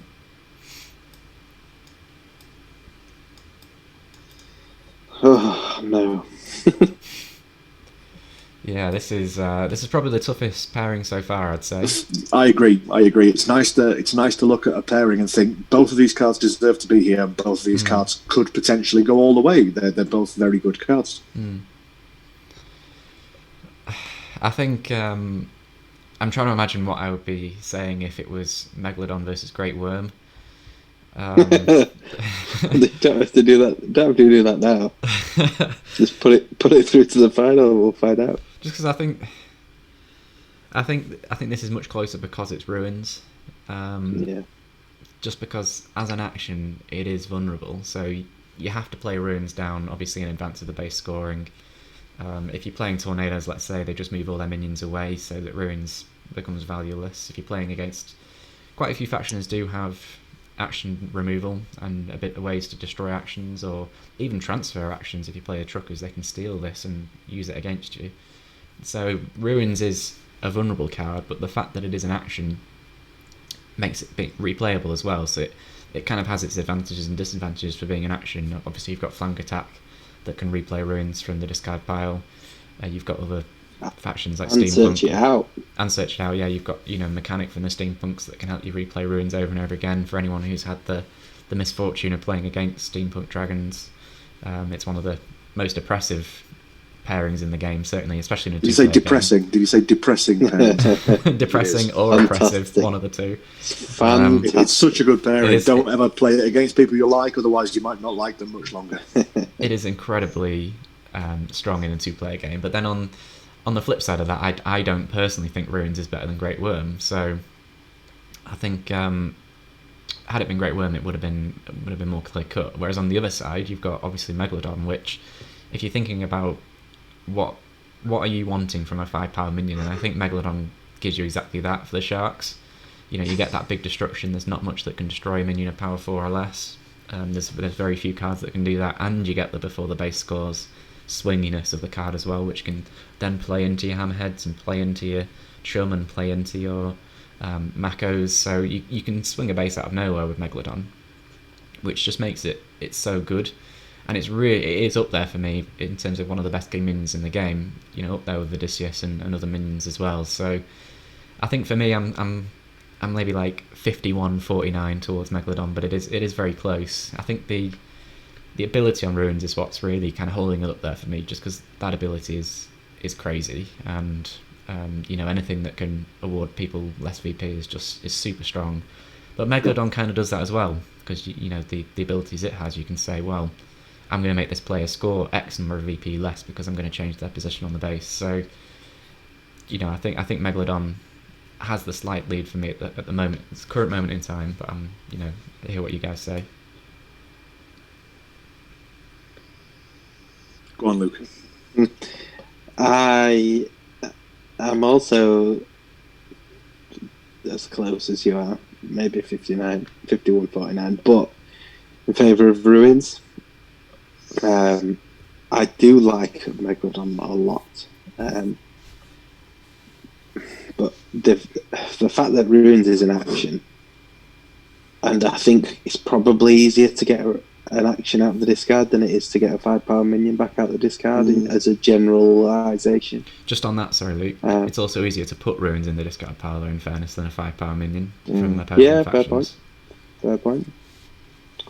Well, that's put me back to square one. I was using that as my slight edge. I think my slight edge is still on Ruins. I think the efficiency plays that you can do from that. The fact that the special from Megalodon is viewable for all the players means you can potentially affect it a bit, or decide not to sink any more assets into that base, or you can work with it a little bit. I know you can also see that from Ruins, but if you put your Megalodon down, and if the base is nearly breaking, and you put your Megalodon down, destroy something of power 4, and then you're going to destroy something of power 3, it's just it can potentially take the base down a bit much. I just think being able to play fewer cards to win the same victory points as somebody else is so much. Ruins is my answer, but it's so close. It's so close, but Ruins is my answer. I think the fact that the plays that I've personally made with Ruins, and I play charts quite a lot. I've played charts a lot. I've played dragons as much as the group will allow, and the plays that you can make with Ruins just feel so much stronger than the plays. It's satisfying to take someone's minion away, but if you're in a 4-player game where there's a few minions on there and someone else is still up there, it's nice to make the play where this is your only minion you put on and you get rid of a load to do so. It's interesting you mentioned a 4-player game. I think Megalodon's more powerful in a 4-player game because I think there's more choice. There's an infinitely greater chance that you're going to end up encountering a 3 or less minion on a base, so that's where I think he's probably more powerful. I think in a 2-player game, Ruins is got this hands down. In a 4-player game, I think Megalodon's got this pretty much hands down. But in a 3-player game, and I think that's kind of what we're pitching at, aren't we? We're pitching at an ideal, which is probably, in my opinion, a 3-player game. 3 to 4-player game is better than a 2. I don't know where I sit with this. Again, you guys are sort of leaning towards one or the other. I think I have to give this to what I think is the better card, and I think the better card is Ruins, because I think what it allows you to do is, well, we're kind of coalescing an awful lot of arguments into one, and I think it kind of comes down to me of it's the VP swing, which is the big earner, and at the end of the day, VP is the aim of the game. And for me, if you've got Ruins on a base or Megalodon on a base, I am more afraid of playing on a Ruins base than I am of playing on a Megalodon base. Whether that should be the case or not, and obviously it's dependent on the cards that you're playing, but I am much more likely to avoid playing on Ruins than I am playing on Megalodon. And to me, that makes Ruins a better card. It's interesting you said about the you think Ruins is better in 2-player and Megalodon's better in multiplayer more than 2. I think it's the other way around, to be honest. I think Ruins is better in multiplayer and Megalodon's better in 2-player, just because Ruins is most punishing for the 3rd place position, because that's almost always 1 point. So if someone's committed anything, they're getting nothing out of the Ruins base. Whereas in a 2-player, the 2nd place might be 4, 3 or 2 points, let's say. So they're always going to get something. So Ruins denies them a point, but it doesn't deny them everything. Whereas I think in 2-player, the what swing... Luke's saying go on. with the Ruins, what Luke's saying with the Ruins, and what I agree with, is that you're aiming to play less assets to win the same number or greater numbers of victory points. So I think that's got a bigger effect in a 2-player game, because Ruins, in a 2-player game, you kind of have to play the same bases as other people, because you can't quite get the draw out fast enough to play on one base solo, or you can in some cases, obviously, if you're lucky with the faction draw and everything else. But you're essentially looking for both playing the same game, and if someone ruins the base, if you're winning that base, you have to win to get the same thing. Otherwise, the other person's going to take way more an advantage over the top of you. And if you're playing, let's say, for example, you're playing a superhero combo, a superhero princesses combo, then Megalodon is essentially useless. You take down two mild-mannered citizens. Yeah, no, but not if you've got the sweet absolute fodder. Absolute fodder. Not if you've got that sweet cannot be destroyed thing on there. But my point is, whilst I accept that I think there's probably some debate to be had around it, I think Ruins does more damage in a 2 and a 3 player game than it does in a 4. Yeah, and I was going to say in terms of the 2 player, we mentioned it before about Megalodon, but the swing is, in a 2 player, the swing is more impactful than in 3 player, because you're taking 5, you're adding 5 to you and taking 7 away, so the 12 power swing in 2 player is always going to be greater than targeting 2 different people in 3 player. But if you're able to destroy the 4 and then destroy the 3, but if you've not got the capability of destroying those 2 things, then Megalodon is just a 5 power minion with nothing else going on. Ruins always takes VP off the base, regardless. I think it's unlikely that you're going to be in a game where someone's hard Where counted there's nothing you. to destroy. Yeah, someone's hard counted you to the extreme, and picked factions that have like immunity to destruction. But then, as I say, Ruins isn't as sticky as Megalodon, though. That's kind of the big downside to Ruins. And I think if we do end up with a Great Worm versus Ruins final, that'll certainly be where I'd be coming from. Would be that Ruins isn't as sticky as something like Great Worm. But I don't think we will. I think the next round is going to be even more difficult. But I mean, I would go Megalodon. But if you guys are both putting Ruins through, we'll put Ruins through. I mean, I wouldn't be unhappy with either of those going through. I just think Ruins is better. Yeah, very, very, very closely. But if you two decided to put Megalodon through, I wouldn't be sad about it. I think both would have definitely. Well, both definitely put Odysseus, kind of give Odysseus a run for its money, really. This is tough, isn't it? Because we're sat here having this discussion, and it almost sounded like we don't, or I don't like Megalodon there, but that is not the case at all. I'm just as close on it as both of you two have decided within the sort of parameters of percentages in terms of it. If someone had said something big to make me swing it towards Megalodon, I wouldn't have been unhappy if Megalodon had gone through at all. But I just think purely face to face, mano a mano, I think the Ruins card is a better card, but. That is very much not to say that Megalodon is pants. I think, Mind Lady, she's pants. I think if you put if you change out Great White for Megalodon, you've probably got like the 4 strongest cards, I'd say, from the expansion. I think it's a shame, obviously, that Great White is great, but Megalodon is the better card, and those 4 in the semi-finals would have been an incredible semi-finals. But as it stands, we're going to have a slightly weaker semi-finals with Great White. But as it stands, it's going to be an easy decision rather than a big discussion. But you've almost got to say that if Ruins beats Megalodon, then Great Worm beats Megalodon. Yeah, I think Great Worm is better than Ruins, so I'd probably agree with that. But Megalodon is certainly better than Great White, so it would have been the strongest semi-final we could have had. Would have been those 4 in. Yeah, I think my argument remains the same. I think the fact is that you've got 1 less VP, and you compare that with the Ruins.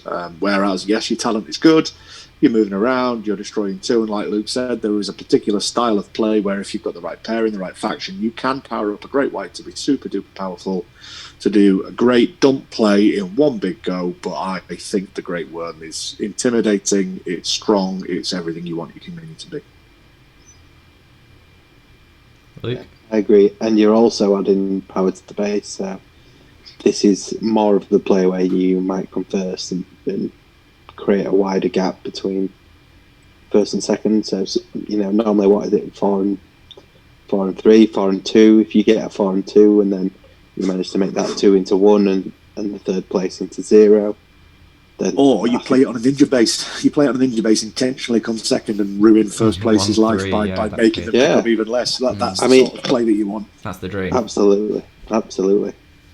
So Great Worm. Spending less to get more. I'm all for that. Spending less to get more is brilliant. Now, I feel for those Shark fans out there that I need to make the case for Great White. Do you though? No, I'm Should I go joking. get I'm just kidding. We've given Great White a lot of love tonight. Yeah, we've agreed done it's a good card. We've agreed Megalodon's well. better, but Great Worm, man. It's this is a very straightforward. And the Sharks all look so cool. They couldn't Yeah, have done I a have to better say- job of making the sharks look cool. The card art in this set is really, really good. I think the dragons is disgustingly beautiful. The Greeks is great. The sharks look awesome. It's so reminiscent of that old what was that kids' TV program? It wasn't Sharky and George. The other one, the biker. That was a Street biker shark, Sharks. isn't it? Yeah, Street Sharks. yeah. It's very reminiscent of that as a Yeah. sort of childhood nostalgia hit as well from it, and I think that's wonderful. Yeah, I agree. And then you just got lots and lots of pictures of tornadoes in the other. With the rainbow. Why is that card still on this screen? Right, so on the other side of the draw, Oh, here we go. This Here is- we go. This is interesting. I can see Luke's having a little heart attack down there for who's going to win this one.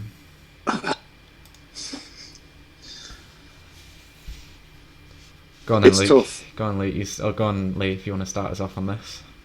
It's tough because I'm already thinking about which one of these is going to take on. You have to think about your sort of forward-thinking arguments, don't you? So, okay, my answer in the head-to-head on this is Odysseus, which is against my own logic, which I absolutely love to do as I am going through these discussions.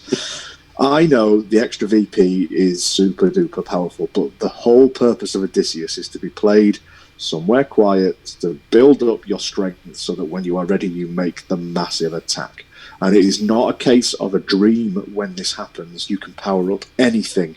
So you're essentially giving your other minions immunity from being able to be destroyed by powering them up to a point where they're not able to be destroyed anymore. Or you're essentially powering up something like a first mate, and I know that's been said a couple of times, but powering up something like a first mate to a point where you are going to bounce them from base to base to base. Odysseus is such a great card, as is Ruins. They're both so great, so deserving of the semi-final, but I'm thinking about what I'm going to argue with in the next round of this discussion. And to me, I can make a better case for Odysseus to win than I can for Ruins, so I think Odysseus should go through on the contention that we can have a better discussion on the next round. But either of these cards could go through. I just know for a fact that if Ruins goes through, Great Worm wins hands down, because it's not just putting the power down, it's also doing the same thing that Ruins is doing. It's interesting if it were to be a Great Worm v Ruins final, because you're arguing about the same ability. It's just, do you prefer it on a minion or do you prefer it on an action? And that in itself creates a kind of an interesting discussion, I suppose. But you know what's funny is after you've just said that, I actually prefer it on an action than I do on a minion. but I feel like the additional power is what makes the Great Worm so great. So that's where I think Great Worm is a better card than Ruins, because you get the same as Ruins, but you also get 5 power. So I think the only card that you can ever argue against that is Odysseus out of this set, because Odysseus is already 5 power, but it's powering other things up to be even more powerful. Luke? But I already have my winner in my head. I already know what I want to win. I think my vote is for Odysseus because, like Lee says, the final needs to be the Ruins will probably lose to Great Worm because of it does the same thing, but it's also adding 5 power. But it doesn't have 5 power. Yeah, and who doesn't want electrified power? I get, well, I'm going in the same circle as Lee, which is, okay, yeah, I probably would rather have it on an action because you can get it out better. You can play it with a minion as well, etc., etc. But I think there's so much on that card, the Great Worm, that would Thing is, though, cover so many options that I think Odysseus deserves to be in the final because it's the definitely one of the strongest kin minions in this whole thing. I love Ruins. I love being able to fish out playing it with zombies is fantastic because you can get Great Worm and Ruins back out. Playing it with steampunks, playing it with steampunks is great. I think it's a great card. When we lift lockdown, by the way, I think I know what I'm going to play. well, there's another. I mean, there's another pairing we haven't mentioned is Ancient Incas with dragons, because actually you would rather that this effect be on ruins, because ancient Incas gain power from their actions played on bases rather than from their minions. So actually, in that specific pairing, ruins is better than Great Worm for the ancient Incas, and they have ways of drawing out cards like ruins from the deck as well more consistently than. And you mentioned it earlier on, something like Truckers, where you're able to recycle this, to move it around, to steal it off somebody else. So that you kind of prefer this on an action, but the fact is that you've got it on a minion, and the minion does 5 power. We're not even talking about that minion yet. Well, we're talking about Odysseus, which is as an equal as far as minions go. That's what I was going to ask: is if Odysseus beats ruins, doesn't Odysseus just beat Great Worm? Like, isn't this kind of the final already? I'm not sure, realistically, that Odysseus beats Ruins, though. I think Ruins beats Odysseus. Oh, so you but I know that Ruins doesn't beat Great Worm. Or does it? Is this what we're saying? Are we all saying that Ruins, because it's an action, is better than the King Minion and therefore needs to win? Is that what we're saying? Because I think I might be wrong, but I think I'm right in saying that haven't only actions won so far? No, Invader won core set. Invader. Oh, sorry, yeah. We've got well, Invader, that's basically an action. Invader and Time Walk through at the minute. Would you not just rather an action card that said gain a free VP, and when it goes to the discard pile, you just be able to take it straight back out again and play it? 3 of those in a deck? Put Invader's action on an action card. Would you prefer that, or would you prefer the Invader? It depends on the pairing, doesn't it, really? I think that's well, the it doesn't, does it? I think if you got it on a minion, you can obviously pair it with different things. Like Star Roamer's Aliens works better than if it was on an action. Star Roamer's Aliens wouldn't work as well as something else. Like Wizard's Aliens might work better if it was on an action. So it kind of depends on the pairing. I think for me, this will go to Odysseus. So I would put Odysseus through. For reasons that I'll mention in the final, if we're agreeing to put Odysseus through. I don't want to. I think we do. I think we agreed to put Odysseus through the final. Well, it is. I agree. I think Odysseus needs to go through, but it is interesting that all of us kind of want Ruins to go through, because if this was the final, if it was Odysseus versus Ruins, would Odysseus win? I personally think it would. I would be arguing in favour of Odysseus over Ruins. Interesting. Which is what I'm going to be doing now, Odysseus over Great Worm. Are you really? Yeah, I think it's a better card. Interesting.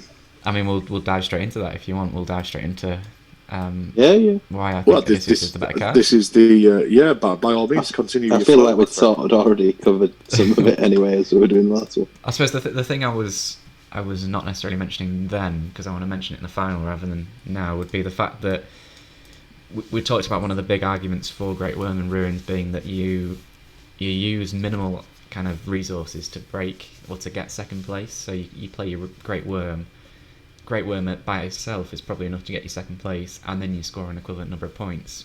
I think Odysseus is like a really great counter to that, in that you can use Odysseus to also use very few resources, but to continue just powering up that same resource over and over again, to then get it to the point where you're breaking the base and coming first. I think it helps you kind of, I suppose, squeeze the most you can get out of your resources. So you don't have to keep committing minions to the base. You can just commit a Spartan, and then when you play an action every turn, you're adding 2 power every time to the Spartan, and eventually you get to a point where your Spartan's at 17 power and you're broken the base, and actually all you've really had to do is play actions on other places and draw cards and play minions down on different bases, which you do anyway.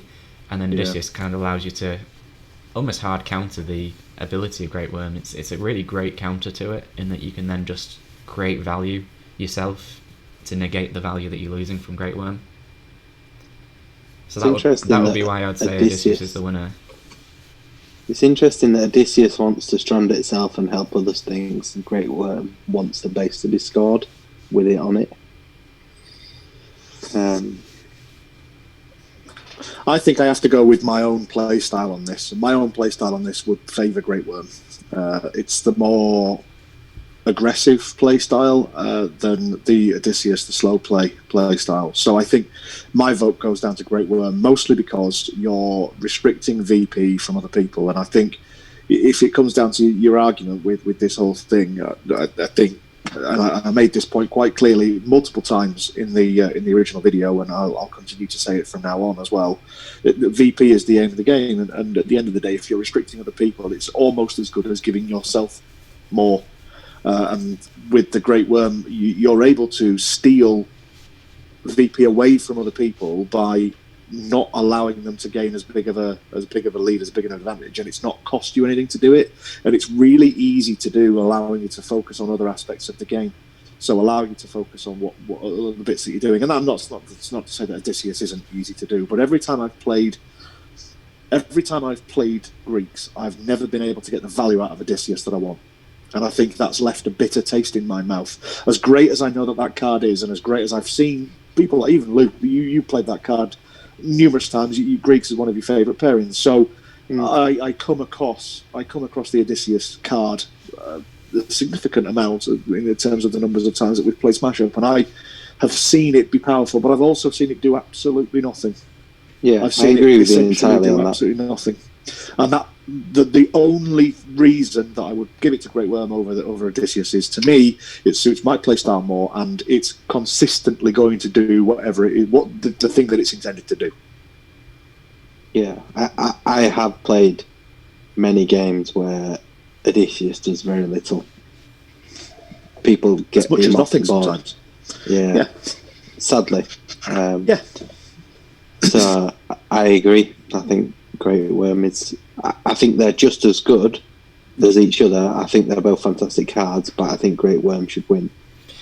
If ever there was a 51-49% in favour of one card, this is that discussion for me. You could give me either of these cards in my deck and I would be equally happy, but I know that Great Worm favours my playstyle more. I think Great Worm's certainly a lot stickier than Ruins is, so it's much more difficult to get rid of a 5-power minion. So as soon as you play the Great Worm down, you can be fairly confident that that base will score 1 VP less.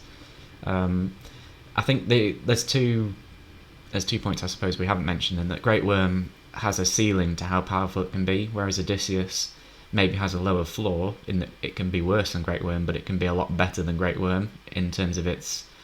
If you realise in the potential of Odysseus, actually it can be so much better than Great Worm can ever be, which is capped at everyone losing a VP. Now that's obviously a very good effect, but Odysseus could be, the ability might read, it might be an unplayability, give 20 power counters to your own minions in play, and if it had that text on it, we would be saying Odysseus is the best card, because that effect is just insane, and that's realistically what Odysseus could be. So I think it's unrealistically, you're not getting 20 power counters out of Odysseus against. You play Greeks against me and Luke next time, and I dare you to get 20 power counters out of Odysseus. I mean, fair enough, that may well be the case, but I suppose what number, like if it said 10 power counters, what number is the point in which you'd say, oh yeah, it is better than but if you're thinking about head-to-head, and that's what this is supposed to be, right? You're saying to me that Odysseus is going to power a card up to make it really, really powerful. Okay, so that card could have 17 power on its own. You play a Great Worm down, you break the base. It doesn't matter how many power counters it's got. You've got the same VP that I've just got. And then I suppose the other thing I would say in favour of Odysseus over Great Worm would be when you can play it in the game. Because Odysseus, you can play it at any point and it's a great play, whereas Great Worm, if you play it first turn, yeah, you've signalled that base is. It's the same argument we said about, I think, one of the other cards before, Imperial Dragon. Like if you played it straight away, same argument for Imperial Dragon, people just ignore the base and then Great Worm's stranded. So at what point is Great Worm a good play? Because actually, I accept that it has its time and place, but I also debate strongly that you need to play Odysseus, that you can play Odysseus down at any time. I think Odysseus needs to be like a medium game play. You can't play it early because then people will focus it down. I accept that to a certain degree, but the earlier you put it down, the more someone is going to focus. If you're first and your first draw gives you Odysseus and you put your Odysseus down, even on an undesirable base, any good player will want to get that off the board as fast as possible. So that's the base that everyone plays on. But is that because because Odysseus is one of the strongest cards in the game and should be with the champion? Yes, it is one of the strongest cards in the game. You're absolutely right, and it has the potential to do that. But you said it yourself, it has a flaw. It has a flaw where you play it down, I want to play the Great Worm on top of it. But you're talking about the best like, I am not debating that Odysseus is super duper strong and powerful, but I'm strongly suggesting that Great Worm is much easier to play and gives you a bigger effect. You might win the base with the cards that Odysseus allows you to power up, but if I play the Great Worm on that base, I'm getting the same amount of VP that you are, but you've had to play 17 turns to get there, and I had to play one card. I take your points. I've kind of said all I can say in favour of Odysseus here. But let me ask you this question, hypothetically. If Odysseus said, on playability, give your minions, distribute 5 power counters among your minions however you like, would you say that was a better card than Great Worm? If it was a 5+5...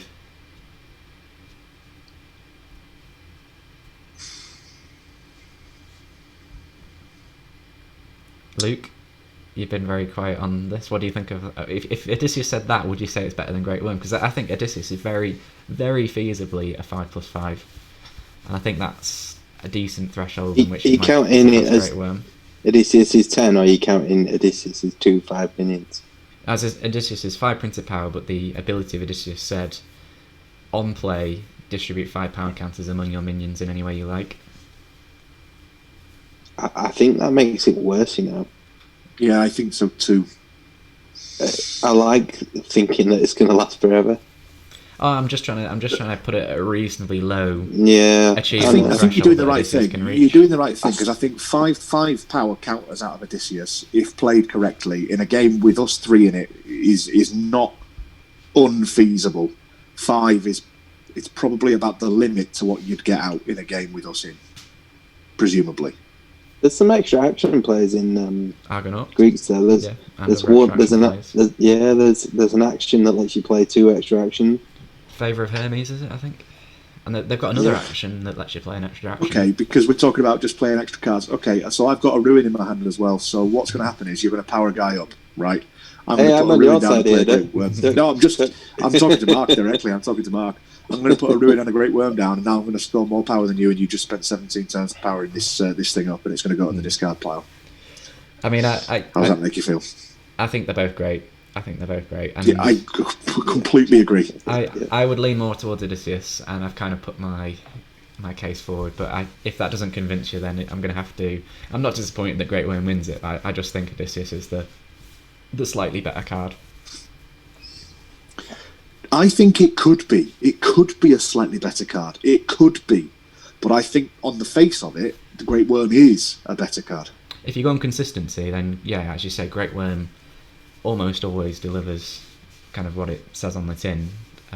Whereas Odysseus, as you say, you might get a 1 power counter and then it's gone by the time your next turn I just think making someone realise that they have tried so hard to break a base and all you've done is put 1 card down and all of their efforts have not been rewarded, and you're going to get rewarded because you've put 1 card down to get 2nd place on a base and have scored more points than they have, or the same number of points that they have. I think that is just a delicious and wonderful feeling to get out of playing this game, and that's why we don't play Dragons that often, because of the schadenfreude that we experience with one another. And if you think about player counts, in a 4-player game, Odysseus is going to get targeted down by 3 other people.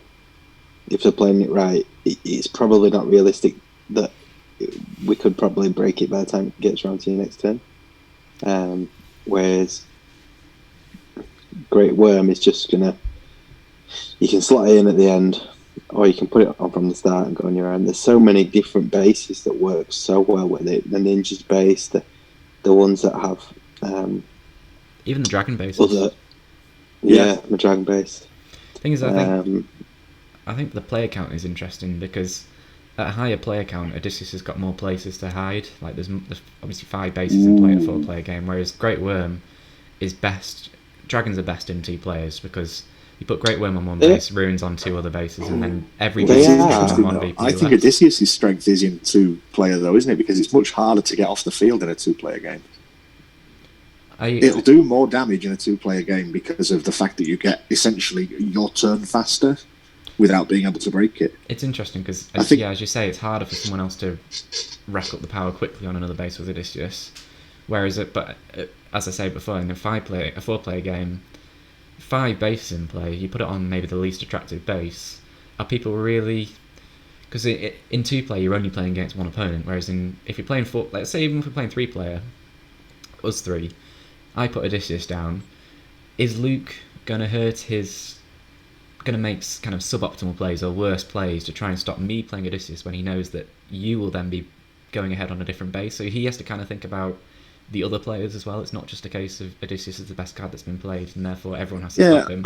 I get that. I do get that. But any experienced player knows that a card like Odysseus needs to be taken off the field. So I think, as much as you're saying that, okay, it might turn into a battle between 2 people, I genuinely don't think it would. Certainly in a case of us 3, we'd want to spite you to the fact that you've got your king minion out so early, and we would want you to not have that anymore. So I would great worm it and hope that you cry. Can we all agree, though, that these plays are both unrealistic without mild manisticism? Getting the king minion out quickly. How else would you get how else would you get your fight out? Honestly. Right, take it back. Mild manisticism versus Odysseus right now. And on that note, Great Worm is the winner. Yeah, I mean, I've said all I can say for Odysseus, yeah, I love him. I'm very sad to let him go. I think you made some really great arguments for him. Oh, so great.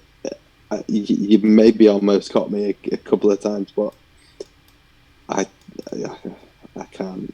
can't pick on anything other than Great Worm, even if it's only by a small margin. And it really is by a small margin. Yeah, this one and the Megalodon v Ruins one were definitely the hardest ones here, because I would have loved to see Megalodon go through. Megalodon v Odysseus would have been a great semi-final as well. But I mean, just in general, I think we've kind of demonstrated here how good this expansion is. I mean, if I was going to get an expansion, It's Your Fault would be kind of up there as one of the top tier expansions to get, just because you've got 3 of my favourite factions in it: Dragons, Mythic Greeks and Sharks. I think they're all excellent factions, despite how bad Tornadoes are. I think those 3 definitely carry the... Don't forget how good Tornadoes are. They're so good. They're so good. Oh, they're just so terrible. The superheroes are like middle-ish for me. I don't mind them. I don't hate them. But the other 3 are absolutely top tier. I love the 3 factions. So it's such a good expansion. Yeah. And I think we've demonstrated as well how good some of these, particularly these 8 cards, were as well. And particularly how good Dragons are with these 3 as well. It won't surprise me if people don't play Dragons very often, but while they do create an interesting dynamic, they are so strong. And as long as you're not in the point where you're upsetting the person you're playing too much, you can.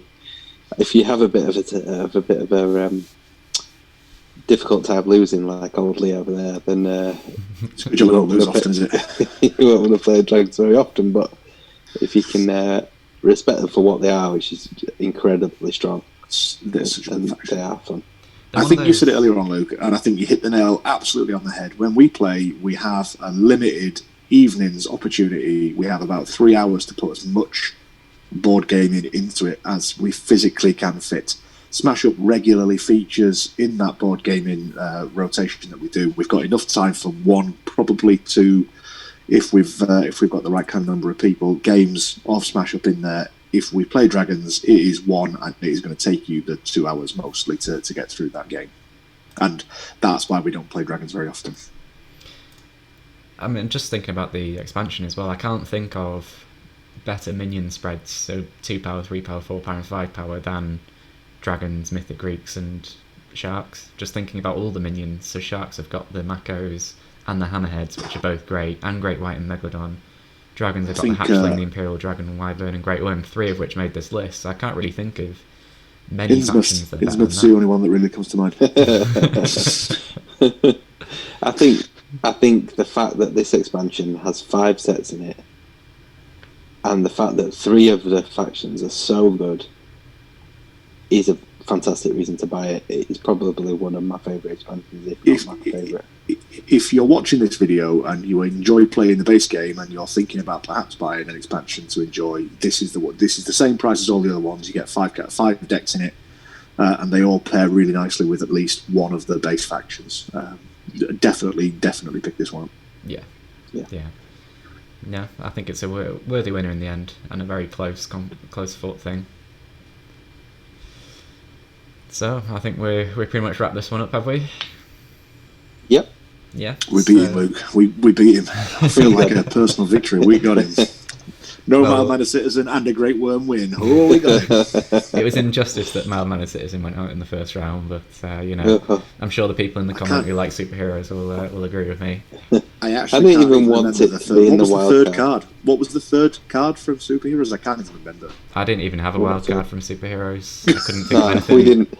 I put Awesome Guy in as my Awesome Guy. Yeah, Awesome Guy was your other one. Who isn't that good either, but he's better than mild-mannered citizen. At least he's got 5 power. He is better than the 5 power minion from the Tornadoes faction, though. So he would have beaten that in a head-to-head. At least Awesome Guy is already 5 power, so you don't have to search him out. Right, so we've got Great Worm, Time Walk, and Invader through to the Champion of Champions tournament, so it's already shaping up to be incredibly competitive. I don't even really want to think about that video, because how hard is every single round going to be on that? That's going to be insane. It's almost impossible for us to do. Out of those 3, I genuinely can't even decide where I'd even. Normally, when I look at the brackets like this, I kind of get a feeling for where I want things to go and how I think things are going to start shaping up, and think about. I genuinely can't even begin to debate those 3 yet. I mean, do you want to gain yourself a victory point? Lose everyone else victory points, or have another turn. I mean, there are going to be some weaker cards in there, because I'm thinking we've done Awesome Love 9000 already, but it messed up the recording. Obligatory Cthulhu, I don't think is going to have like a standout card, so that there are going to be some weaker cards in there, but we're going to have like 12, 13 incredibly strong, like the strongest cards in the game. So that's going to be such a difficult bracket to do. I'm excited. Yeah, it should be really good, and no doubt we'll talk after this about which one we want to do next. But yeah, I think we've wrapped up. It's your fault. So thank you very much, everyone, for watching. I hope you enjoyed that discussion, and let me know down below if you think Odysseus should have won rather than Great Worm, and I will heart your comment. Let me know in the comments if you think mild-mannered citizen should not have been in this at all. Stricken from the record. And we should definitely... And don't forget to like and subscribe. Yes, do that as well. And we should definitely do, if not just probably an overall bracket like 16, but just for the weakest card in each expansion, and just do a run-off for which we think the weakest card in the game is. I think we should do that probably towards the end as well. I think that would be quite a good one to do. Yeah, we can start crossing them over then, can't we? I think we've seen one of the contenders, certainly from this video, as to what could go on that list. mild-mannered citizen straight in there, isn't he? Yeah, absolutely. But yeah, I think that would be an interesting one to do as well. So with that being said, I think we're all done. So yeah, thank you very much, and we'll see you next time. Thanks for watching. Bye bye.